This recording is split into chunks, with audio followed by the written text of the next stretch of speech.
Ngayong episode mga brothers on the wheel ay iikutan natin ang astigin na colorway ng Rusi Force 150. Ito nga yung glossy pearl white. Pero bago tayo magpatuloy sa ating mabilisang ikot mga brothers, sa mga naisuportahan ng ating YouTube channel, baka naman pwede kayo mag-subscribe at i-like ang ating episode.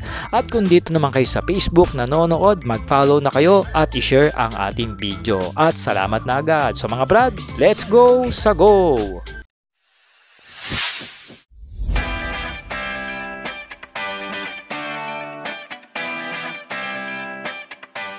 Mga brothers, available na sa Shopee ang ating riding jersey at iba pang mga riding gears na ginagamit natin. Nandyan yung link sa gilid ng video. Let's go! Sa go!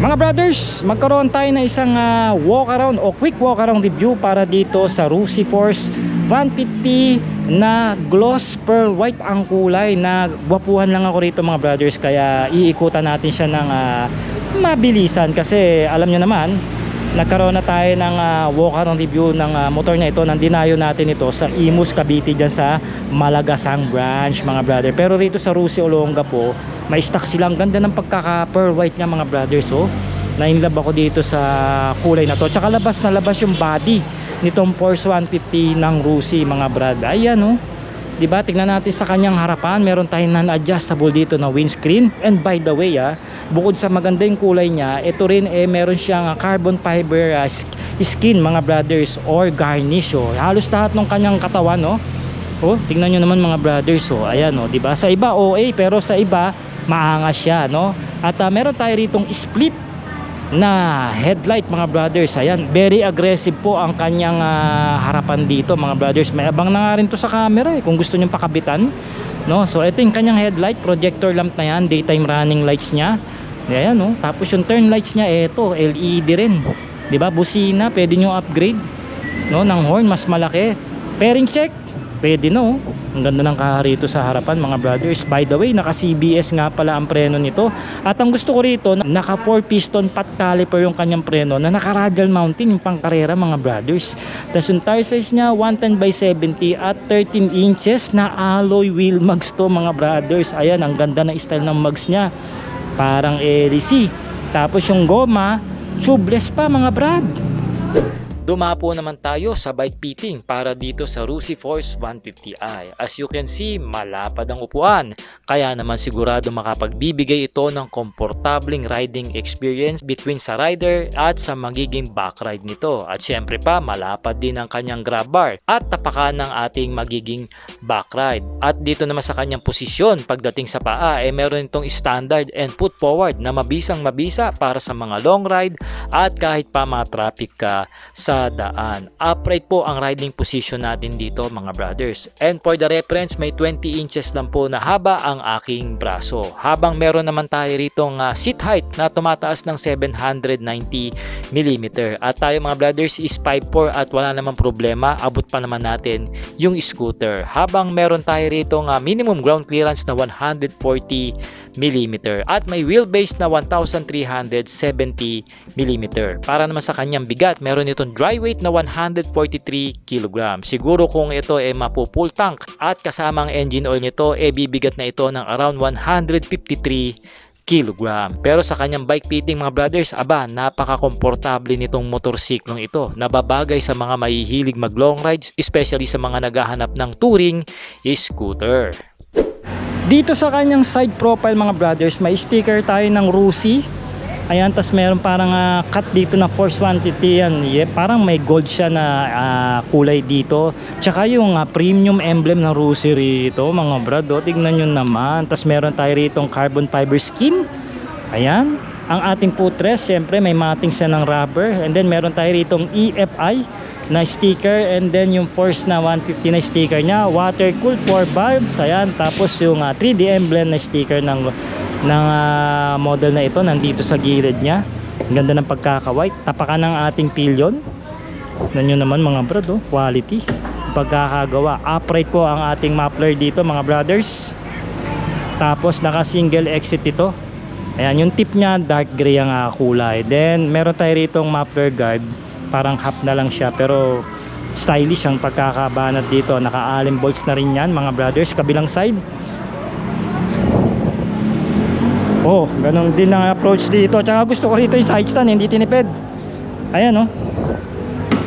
Di ba? Meron pa ata itong side stand kill switch. Oh, ganda ng side stand ito, parang aftermarket, no? Tapos yung gilid dito mga brothers, yung makina, may cover pa siya na carbon fiber skin na rin ang design, o parang garnish.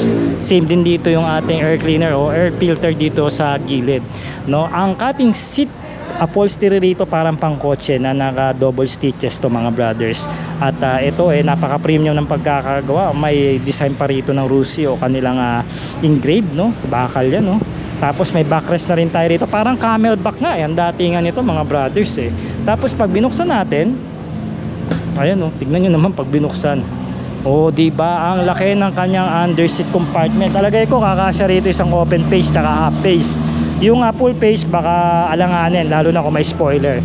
Chassis number, solid na grab bar na bakal po yan, parang ulo ni Batman. May lagayan pa ba siya ng helmet? Wala nang hook, sayang. So nandito po ang ating tangke. I'm not sure kung ilang liters to, pero mataas to. Alam ko lagpas ito ata ng mga 8 litro mga brothers, no? Malaki-laki ang tangke nito mga brad, no? At ito po meron tayo rito closed compartment. Nandito yung ating USB charging port mga brad. Ayan, dalawa yan. Tingnan nyo naman. At meron tayong standard key pagdating sa kanyang susian, standard ignition. Ito po yung susi nya, may tatak na rin ng Rusi. Ganda naman, quality. Sara na natin, madali naman sara yung mga compartment mga brother. Ito yung USB charging port, sorry. Yung ating switches dito, naku, quality na rin mga brothers. Ito yung low beam, left and right. Ito yung horn, low, left and right. Low beam, high beam, may flasher pa siya kahit scooter. Tapos meron siyang emergency stop o hazard switch. Handle grip, sakto sa isang large na kamay na ordinary. At least sa ating bar N o N bar bakal. Ang gusto ko rito, adjustable yung kanyang brake levers na hanggang 5 levels. Ayan, kabilaan yan. Tapos starting, no, ang patay ng ating headlight kill switch. Yan lang ang ating makikita. Tapos naka TFT display tayo rito mga brothers. Maliit lang naman, siguro around 4 inches lang ang laki nito, no? Pero ganun pa man, ang ganda ng kanyang non-adjustable windscreen dito mga brothers. Sa makina naman mga brothers, espesyal ang nilagay dito ng Rusi dahil meron itong 149cc. Isa ang kanyang cylinder at 4 ang kanyang valvula na single overhead cam ang cam profile. Syempre pa, naka-fuel injected na rin ito at merong range ang kanyang fuel consumption ng 40 to 45 km per liter. Of course, CVT na rin ito dahil isa itong e-scooter. At ito kayang dumulo ng 14.6 horsepower at 8,000 RPM.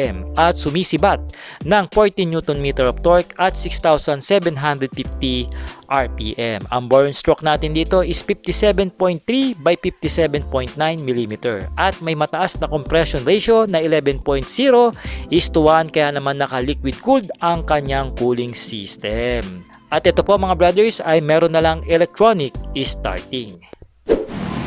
Dito sa likod mga brothers, makikita na natin na naka dual shock suspension ito. Ayan, adjustable po ito mga brothers. So pwede nyo i-adjust depende po sa play o sa bigat nyo. Ayan, okay. So ganun pa rin yung fender nya, naka carbon skin. Okay, at ito yung plaka, may sariling ilaw, reflectors, meron pa siyang reflector. Wala nang reflector sa magkabilang side. Then ito yung taillight niya. Marami nga nagko-comment dito na parang, alam niyo na kung ano yung tinutukoy ko, lalo na yung mga kalalakihan. Pero ganun pa man, ang ganda rito. Meron pa siya, parang letter T kasi ito pag umilaw. Ayan hanggang dito sa gilid mga brad. Tapos yung turn lights niya, nagwa-wonder kayo kung nasaan. Ito po. Di ba? Napaka-forma, parang kala mo aftermarket. Tapos naka-disc brake din tayo dito. Sabi ko nga may combination braking system to na features. Naka-single pot piston caliper yung preno natin dito. At ganun din yung size dito sa likod ng mugs na naka 13 inches po na merong tire size na 130 by 70. Branded po ito ng Cordial. Ayan, kung nadudulasan kayo, pwede yung palitan ng mga aftermarket na gulong. Pero sa akin, goods na to, tubeless naman. Maganda rin yung pattern ng treads. Magandang panghawi sa mga tubig o baha o ulan. Yan yung purpose niyan Kaya kaya may mga tread style, di ba? And meron tayo ritong tire hugger. Yan, kalahati po yan sa gulong para hindi marumihan yung ating mga components dito. At meron pa yan parang curtain dito na rubber style. Yan, para talagang hindi siya talaga marumihan mga brothers. So kabilang side para makita nyo. Ito po yan di ba? Parang nasa lakbangan hanggang dun Ang ganda. So malinis na malinis yung pagkakabanat dito ng Rusi. no? Sabi nga nila yung panggilid daw nito parang katulad sa Vespa, kaya daw napakamahal. I don't know kung may mga alternate na pyesa yan. Siguro sa Facebook group nitong Force 150 marami siguro doon, no? Merong nakakaalam. At eto na nga, napag-usapan na natin ang specs and features nitong Force 150i ng Rusi. At ngayong taon mga brothers, meron itong updated price na 110,000 pesos. At ito mga brothers ay may minimum down payment na 10,000 pesos mga brad. At ito ay may monthly na 4,495 in 3 years. At ito po merong rebate na 300 pesos pag updated kayong nagbabayad. Once again mga brothers, maaari nyo pong puntahan itong motor na ito sa mga malalapit na Rusi branch dyan sa inyong lugar. At mag-comment po kayo ng yes kung nagustuhan nyo po itong maxi scooter ng Rusi. Ito nga yung Force 150i. At ako nga po ulit si Sork Moto, ang inyong ahente pagdating sa motor siklo. Alright!